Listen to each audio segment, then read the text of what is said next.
چلیے دیکھتے ہیں مظفر روحانی بھائی کی ویڈیو۔ کیا میں اسلام کے نام پر بزنس کر رہا ہوں؟ تو السلام علیکم میرے پیارے بھائیو۔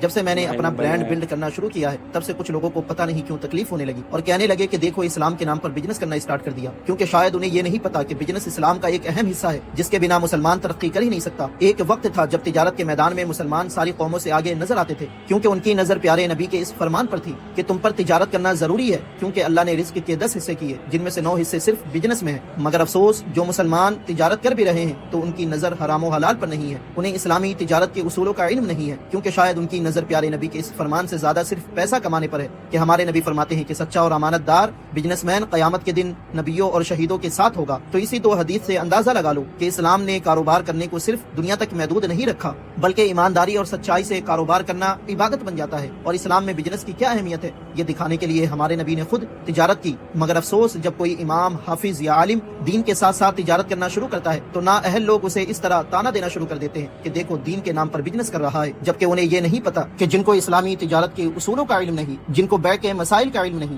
اس کے لیے تو تجارت کرنا ہی صحیح نہیں ہے۔ اس لیے حضرت عمر بازار سے ایسے تاجروں کو کوڑے مار کر نکال دیتے تھے جن کو بیع یعنی خرید و فروخت کے مسائل پتہ نہیں ہوتے تھے۔ تو تجارت کو کوئی دھندا مت سمجھو، بلکہ یہ بھی عبادت کا ایک حصہ ہے اگر اسلام کے مطابق کیا جائے۔ تو آج اسے یہ مت کہو کہ اسلام کے نام پر بزنس کر رہا ہے، بلکہ یہ دیکھو کہ اسلام کے مطابق کاروبار کر رہا ہے یا نہیں۔ اگر نہیں کر رہا تو ٹوکو، اور جس کو میرے بارے میں جو سوچنا ہے سوچو، مگر مجھے پتا ہے کہ میں آگے بڑھوں گا تو میری قوم بھی آگے بڑھے گی، اور ساتھ ہی ساتھ مدرسے میں پڑھنے والا ہر ایک بچہ مجھ سے انسپائر ہوگا، انہیں مجھ سے موٹیویشن ملے گی۔ جب یہ مدرسے میں پڑھ کر یہ سب کر سکتا ہے تو میں بھی کر سکتا ہوں، اور الحمدللہ بہت سے لوگوں کو مجھ سے موٹیویشن ملی ہے جن سے ملنے کے بعد میرے اندر ایک الگ سا جذبہ پیدا ہو جاتا ہے۔ اور میرا بزنس کر کے صرف پیسہ کمانا مقصد نہیں ہے۔ کیا مقصد ہے؟ اگر اللہ نے مجھے اپنے مقصد میں کامیاب کر دیا تو 10-20 سال بعد خود دیکھ لینا۔